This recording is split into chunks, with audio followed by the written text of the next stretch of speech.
দুনিয়ার সবচেয়ে সুখী মানুষ হয়তো কিলিয়ান এমবাপে। এমন কথা শুনে হয়তো ভাবছেন এমবাপে কি এমন করলেন যে সব সুখের ভাগিদার তিনি। আসলে বিষয়টি হচ্ছে নিজ আইডলের মতো উদযাপন যেমন করেন তেমনি রোনালদোর অভিষেক মৌসুমে করা 33 গোল এখন এমবাপের দখলে। তবে রিয়ালের ক্ষেত্রে ম্যাচে নামার আগে সমীকরণটা ছিল পাহাড়কালি লিগ শিরোপা জয়ের দৌড়ে পিছিয়ে পড়তে হবে। রিয়াল মাদ্রিদের জন্য অবস্থা এখন এমনই। লেগানেসের বিপক্ষে এমন গুরুত্বপূর্ণ সময়ে রিয়াল কোনো ভুল করেনি, প্রত্যাশিত জয়ও তুলে নিয়েছে।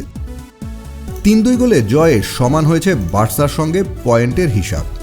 বার্সেলোনা ও রিয়াল মাদ্রিদ দু দলেরই পয়েন্ট এখন 63 করে, কিন্তু 29 ম্যাচ খেলা রিয়াল মাদ্রিদের চেয়ে গোল ব্যবধানে এগিয়ে কাতালান ক্লাবটি, তাই শীর্ষস্থানটি তাদেরই দখলে। আজ লিগে নিজের 29তম ম্যাচে মুখোমুখি হবে বার্সা ও জিরোনা। রিয়ালের 3-2 গোলের জয়ের দুটি কিলিয়ান এমবাপের, এর মধ্যে একটি আবার করেছেন ফ্রিকিক নিতে গিয়ে, অপর গোলটি করেন জুড বেলিংহাম। সান্তিয়াগো বার্নাব্যুতে 32 মিনিটে এমবাপের পেনাল্টিতে গোলে এগিয়ে যায় রিয়াল মাদ্রিদ। ব্যবধান কমাতে 1 মিনিটও লাগেনি সফরকারীদের। লেগানেস স্ট্রাইকার গার্সিয়ার গোল ব্যবধান 1-1 করে। সমতায় ফেরা দলটি প্রথমার্ধে লিডও নেন 2-1, কিন্তু জয়টা রিয়ালের ভাগ্যেই লেখা ছিল। বিরতি থেকে ফিরেই জুড বেলিংহাম ব্যবধান সমান করেন। 76 মিনিটে বক্সের একটু বাইরে ফ্রি কিক পান রিয়াল।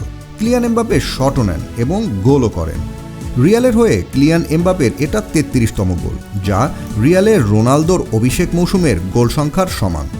রোনালদোকে গোল সংখ্যায় স্পর্শ করা এমবাপে ম্যাচ শেষে বলেন, 33 গোল করে রোনালদোকে ধরতে পেরে আমি খুব খুশি, কিন্তু গুরুত্বপূর্ণ ব্যাপার হলো রিয়াল মাদ্রিদের জন্য শিরোপা জেতা।